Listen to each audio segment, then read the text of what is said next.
Parce que des mots, c'est pas du tout facile à comprendre.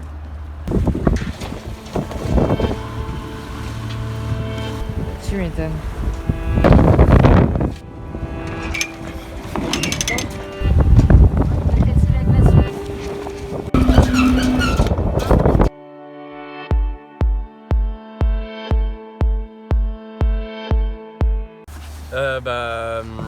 Paul Ignard, j'ai 24 ans, j'ai un parcours un peu atypique, c'est pour ça que la question de me présenter est toujours un peu délicate. Moi j'ai arrêté l'école en 6ème, donc j'ai été en marge du parcours scolaire depuis maintenant 14 ans, quelque chose comme ça.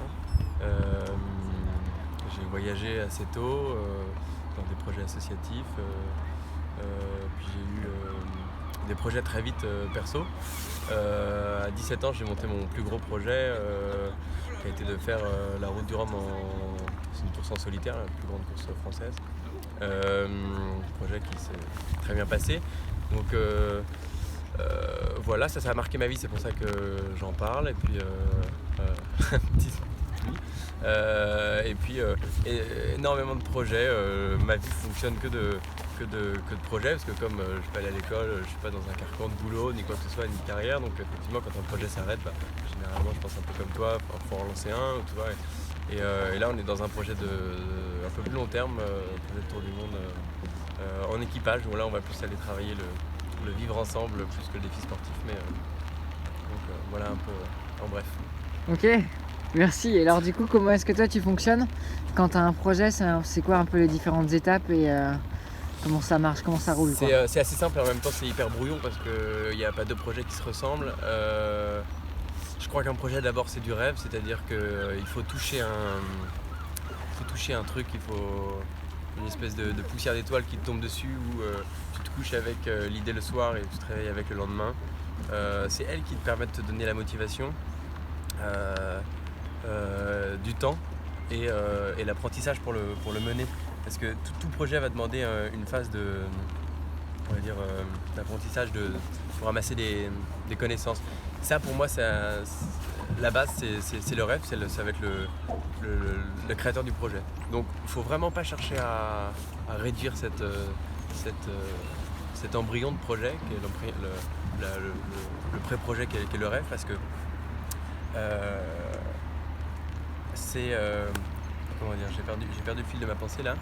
Oui, non, je dis c'est ça. C'est cette période qui est utopiste dans le projet, qui est critiquée, qui est mal vue. Et bien, il faut plonger dedans à 800%. Et là, on retourne dans la culture française qui est attention à l'échec, attention à machin. Ouais, mais c'est exactement là que se passe la clé du projet. C'est cette période de rêve, cette période super utopiste où en fait, effectivement, tu t'écartes de la réalité, tu t'écartes du cartésianisme et tu es en train de te créer de la motivation. Et en fait, sans t'en rendre compte, tu crées de la connaissance parce que tu es en train de te renseigner, tu mates. Et là, tu es en train de commencer à générer une plus-value, c'est-à-dire, parce qu'un projet, moi je parle de projet en groupe, il y a toujours jamais de projet seul. Il y a un moment, il faut énormément de gens. Donc, si toi tu ne l'as pas rêvé, tu ne peux pas être quelque part fédérateur, parce que tu ne peux pas fédérer si tu ne l'as pas rêvé assez, parce que tu n'auras pas assez de connaissances. Et amasser des connaissances comme on peut le faire dans une entreprise, au travail, c'est bullshit, ça marche pas, ça te rentre d'une oreille, ça ressort par l'autre. Donc on va dire créer un projet, la phase de création d'un projet, grosse phase de rêve, phase d'utopie, renseignement, connaissance. Et après, là, une équipe va se constituer. Alors ça peut être volontaire ou involontaire. C'est assez généralement un volontaire pour moi, c'est-à-dire que toi tu rêves de quelque chose, donc forcément t'en parles, ça devient un petit peu ta vie. Et là, ça s'amalgame autour de toi des convergences d'envie et potentiellement de rêve. Et là, regarde, la grosse phase de convergence des rêves, où on va essayer c'est un peu la parlotte de bistrot encore, quoi, tu vois. Et là, petit à petit, ça s'affine, ça commence à retoucher un peu de réel. Et c'est souvent là que tu pactes, tu te dis ok, on valide une petite équipe et puis on y va quoi, advienne, faut essayer le truc. Et là on rentre un peu plus dans le dur, parce que le début d'un projet, c'est pas exactement le début qui est crucial.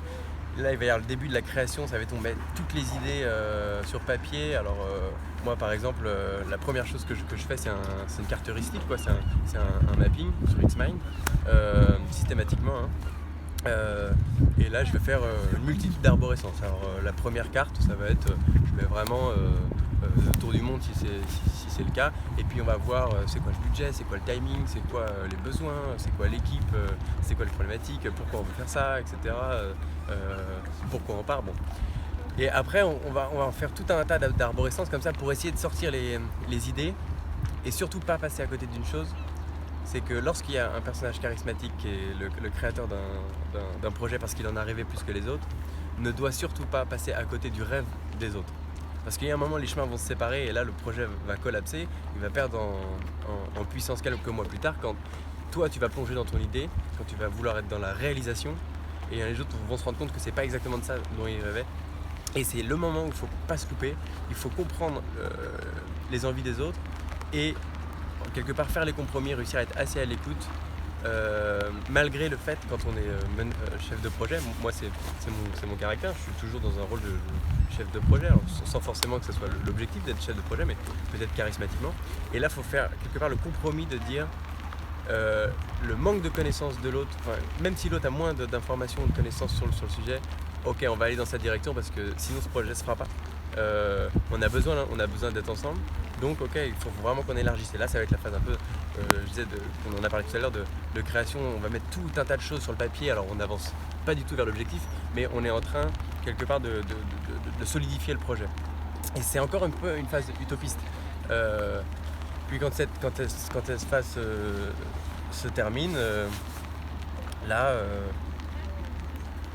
ça dépend encore des projets, mais ça va être la phase, ça y est, faut aller droit au but, et maintenant il faut réaliser. Alors si c'est un projet manuel, il faut le réaliser vite, parce que ça s'essouffle vite aussi, une motivation de groupe, donc il faut aller très vite, et là il ne faut pas oublier qu'il faut être efficace, et il faut se tenir à l'idée de départ, quoi, un petit peu. Faut pas se perdre en route, parce que quand on est dans la phase de réalisation, il y a moins de dialogue, il y a moins de création, on est moins raccord avec le groupe, et donc il faut pas trop modifier le projet pendant qu'il est lancé. Alors là, typiquement mes outils, ça va être des outils un peu pas très glamour, hein, mais déjà je Trelloise tout, quoi. Je mets tout sur Trello. L'équipe, on prend la plateforme Slack et Slide pour s'échanger les informations. Donc ça, c'est des outils un peu lambda. Comment tu utilises Trello? Comment j'utilise Trello, on va dire une manière, c'est le Kanban, Kanban, quoi, c'est-à-dire tâches to do, today, this week, work in progress, tâches bloquées et tâches réalisées. Ça c'est hyper puissant parce que ça permet de vraiment clarifier quelle personne dans le projet est sur quelle tâche, parce que dans des projets en groupe tu as absolument besoin quand même de savoir que tu es vraiment soutenu, que quelqu'un d'autre est en train de galérer aussi à réaliser une tâche, et Trello est très efficace pour ça parce qu'intuitif. Dans un projet, généralement tout le monde arrive en 3-4 jours à comprendre assez bien Trello. Il y a un côté aussi très consommation. Tu as fait une tâche, tu la mets dans Done, elle est réalisée, il y a un petit wow effect avec Trello. Et puis après, si on veut être très efficace, des outils beaucoup moins glamour, c'est un diagramme de perte, un diagramme de Gantt, et nous on passe par là à chaque fois. Vous partez réellement maintenant là? On reviendra le 14. Ok, le 14, ça marche. On prend sur la page Facebook là. Ouais, cool. Marcel. Yes. Bonne soirée. Au 14, hein, à bientôt. et donc voilà, ça c'est des outils beaucoup moins glamour, mais super puissants. Ok, et alors là du coup, est-ce que si tu avais à imaginer un outil idéal qui te permettrait justement d'inventer ou de poser cette utopie, cette première utopie dont tu as parlé tout à l'heure, de putain il y a un truc qui me fait rêver, je vais le poser, je vais le faire un peu mûrir en moi-même. À quoi ressemblerait cet outil pour toi? Qu'est-ce qu'il y aurait dedans? Enfin, tu vois, est-ce que tu pourrais essayer d'imaginer en 2 minutes, tu vois? Il faudrait qu'il y ait quoi et tout ce truc-là, quoi? Ma réponse ne va pas forcément trop te satisfaire. Ok. J'ai plusieurs imaginaires en tête qui sont des imaginaires un peu faux, parce que je ne me suis jamais trop renseigné, mais j'imagine que le klaxon, tu vois, qui sont des reportings de réunions, qui ont Ouais. plein de bonnes idées là-dedans, tu vois. Ouais. J'imagine un truc où on vient piquer un peu des idées de ça. J'imagine un truc qui est très graphique, c'est-à-dire, en fait, là, j'imagine un humain en fait plus qu'une machine. J'imagine dans un projet un mec qui s'occupe de ça, c'est-à-dire qui a comme tâche de mettre sur le papier la pensée des autres. Je reviens un peu sur la question d'avant. Moi, un de mes défauts, c'est de ne pas comprendre que les autres, par exemple, ne pensent pas forcément cartésiennement et très très dans l'intuition. Moi, je me confronte à la pensée féminine, qui est une pensée beaucoup plus intuitive. Et donc, du coup, parfois, j'ai l'impression qu'elle n'a pas de fondation. Alors, elle marche très bien et souvent mieux que la mienne, mais c'est un blocage. Donc, par exemple, quand on veut poser le bilan d'une réunion, on n'a pas le même texte, on n'a pas les mêmes choses. Donc, ce serait quelque chose un humain, moi, qui viendrait essayer de comprendre ça et qui travaillerait énormément avec le graphisme, l'image, le dessin. Parce que des mots, c'est pas du tout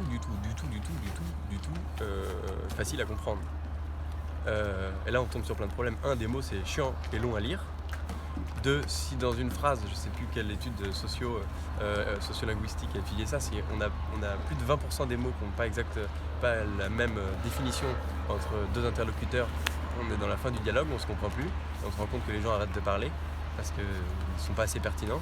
Et quand on est 10 autour de la table, il y a énormément de cultures différentes, de parcours différents, et donc il faudrait énormément passer par le dessin pour moi. Parce qu'une maison, c'est une maison en dessin. Aussi, ça appelle à la synesthésie. La puissance du cerveau, elle est hypermodale, c'est-à-dire qu'elle va dans plein d'axes. Elle va par les couleurs, elle va par les formes, elle va par les textures, les odeurs. Et donc, effectivement, on peut raisonner un projet qu'avec des maths et des lettres, avec des chiffres et des lettres, très bien. Mais je pense que c'est un culte d'ingénieur à la con, et que c'est pas comme ça qu'on fait avancer vite un projet. Donc si j'avais demain un projet à monter, j'aimerais bien un mec comme toi par exemple, tu vois, un peu autour de la table, qui est socialement très très puissant, qui arrive à capter et à comprendre les gens, et qui serait capable, là, du coup sur un logiciel qui serait pas forcément hyper sophistiqué, mais d'avoir un peu tous les outils pour poser du graphisme, poser un peu de bande son, tout ça dans des arborescences, parce que moi je disais que je faisais du mapping. Alors ça, c'est des logiciels très pauvres, hein. Ils méritent effectivement, il y a créneau là-dessus, à être hyper enrichis. Le Xmind que tout le monde utilise, il peut être méga enrichi. Comment tu l'enrichirais, toi? Beaucoup plus de facilité à poser du dessin. Là, on arrive sur l'outil un peu très vite de la tablette graphique, quoi, ou un iPad qui fait du dessin. Je vois très bien un reporting de réunion là-dessus. Quelqu'un qui aurait une tablette et qui dessinerait ce qu'on est en train de raconter. Parce qu'en fait, on se projette notre cerveau pense avec des images, donc c'est dommage de passer avec les mots, et surtout quand on projette en début de projet, c'est-à-dire toute la phase rêve du chef de projet ou des meneurs de projet, après la phase création-utopie.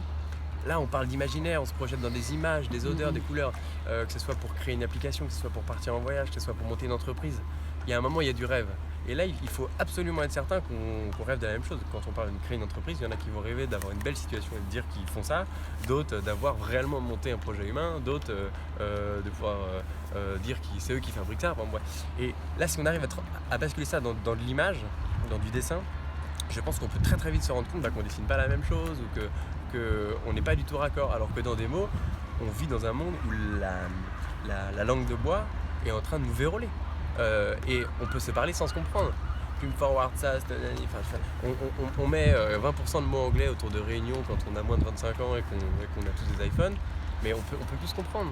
Enfin, je veux dire, c'est terminé la compréhension des mots. Si on veut se comprendre, c'est un langage simple, hyper simple, et du coup le dessin évite des biais de compréhension et peut aller beaucoup plus vite droit au but. Je pense que tout le monde aura un avantage à s'exprimer aussi avec des médias différents, parce que je pense qu'on se découvre aussi un peu, ça peut être pas mal dans un projet, du coup que l'outil soit vraiment tourné autour du dessin. Ok. Et donc pour toi, vraiment l'outil idéal, ce serait vraiment un mec avec qui tu parles et qui prend en note et qui dessine en fait tout ce que toi tu dis. C'est ça. Plus qu'un outil ou une application par exemple qui te permettrait de le faire, toi. Mais en même temps, je suis très d'accord avec toi parce qu'il y a pas longtemps, j'ai fait cet exercice que je suis en train de faire avec toi avec un pote. Et donc, lui, il me parlait de son projet. Et donc, c'était un peu l'échange. Genre, il me conseille sur mon projet, je le conseille, tu vois. Et en fait, c'est vrai que discuter avec quelqu'un d'un projet, surtout que moi, je faisais exactement ce que tu viens de dire, tu vois, bah, ça débloque des trucs, quoi. Ouais. C'est vrai que l'humain est pas du tout à négliger, en fait. Non, l'humain est surtout pas négligé. Je crois qu'on peut monter un projet aussi que en passant avec absolument aucun outil numérique.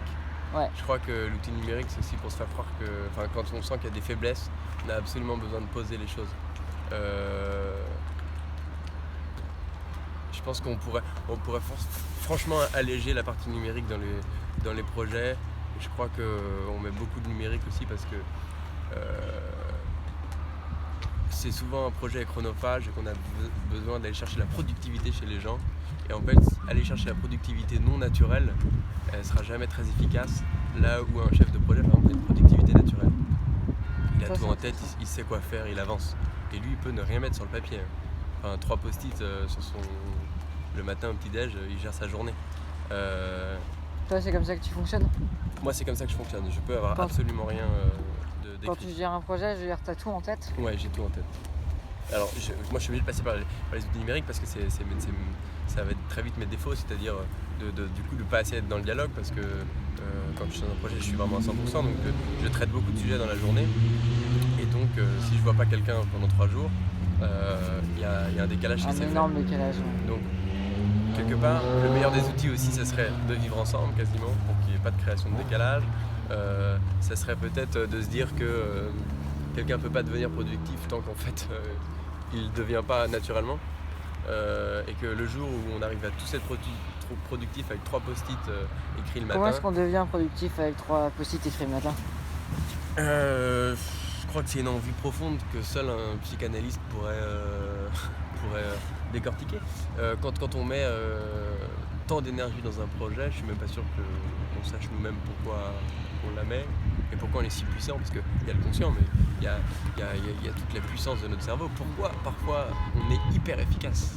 Ouais. Pourquoi on est si efficace? Alors c'est pas étonnant que quand tu grèves des gens à ton projet, surtout dans la phase 3-4, on va dire, quand là faut être efficace, que c'est fini le temps de la création, que là faut réaliser, et là c'est souvent qu'il y a des intervenants extérieurs, des gens, tu m'étonnes qu'eux soient pas productifs, que tu m'étonnes qu'eux ne soient pas dans le truc. C'est pour ça que toutes les grandes boîtes au monde cherchent à faire du corporate, à essayer d'intégrer les gens dans la valeur profonde et première de la boîte. Amazon qui n'a pas un bureau mais qui a que des tables posées sur des tréteaux, c'est exactement ça, pour rappeler le principe même, le cœur fondamental de cette boîte. C'est parce qu'en fait les gens, il y a un moment, quand ils sont plus au point de départ de l'énergie créatrice, vont pas être très, très productifs.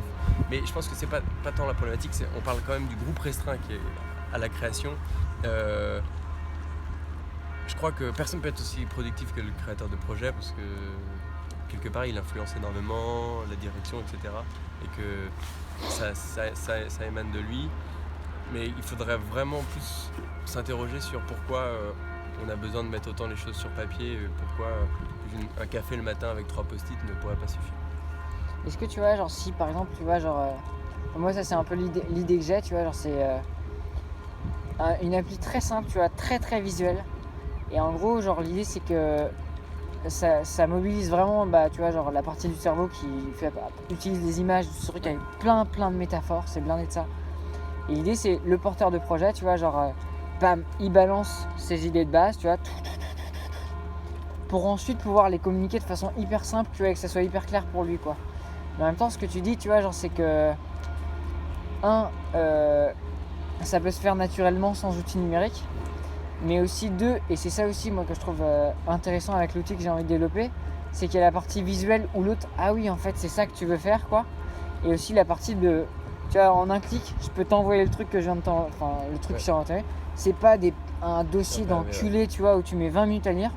C'est, tu regardes 3 images, et tout de suite tu comprends ce que le mec veut faire, pourquoi il veut le faire, et le chemin qu'il va le faire de le faire, quoi. Ouais, carrément.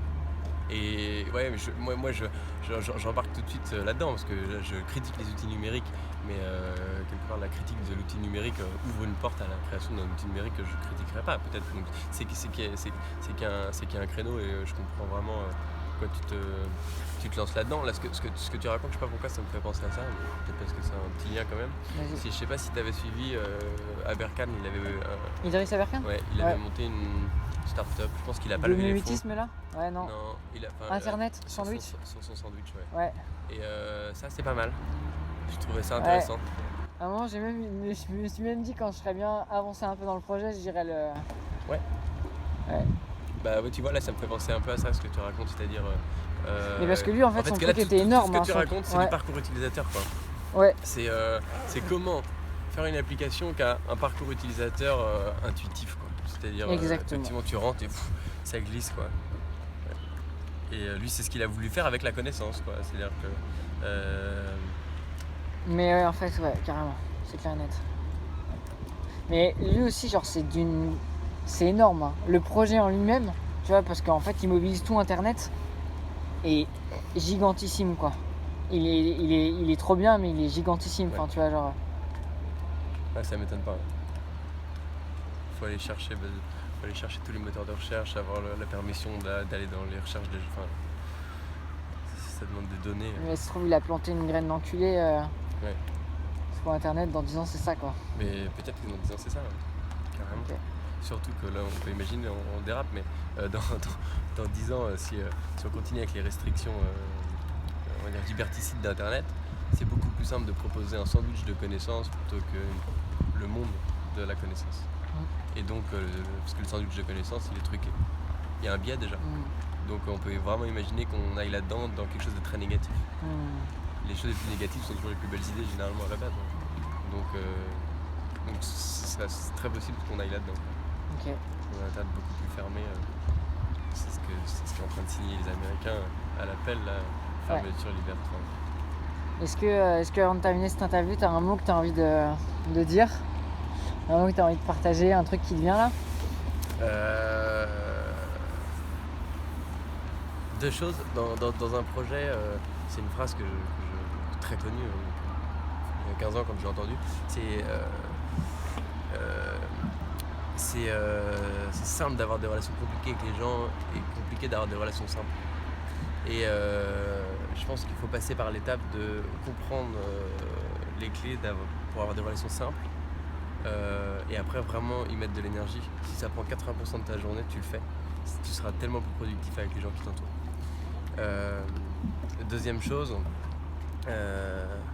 s'il vous plaît, terminez les projets d'écolo à la con. Je peux plus en entendre, j'en ai marre de l'écologie à la con. Passons, notre génération, il faut qu'elle passe à l'ouverture des yeux. On n'est plus à l'époque du constat de l'écologie ou de l'écologie des petits gestes. On est à l'époque de comment on vit dans 30 ans, parce que beaucoup de choses vont bouger et il faut le conscientiser. Je ne suis pas là pour prêcher quelque chose. Je dis, on essaye de se renseigner tous, de monter notre niveau de connaissance, de conscience des changements majeurs qui vont arriver. Je ne parle pas du climat, je parle de murs thermodynamiques ou de pétrole, d'économie, de démographie, etc.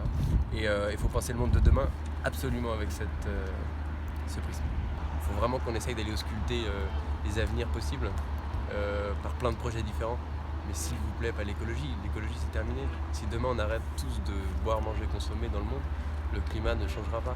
Donc ça change rien, c'est terminé ça. Enfin, donc il faut vraiment se rendre compte de ça et essayer d'un peu élever notre niveau intellectuel là-dessus. Merci Paul. Check mec. À bientôt.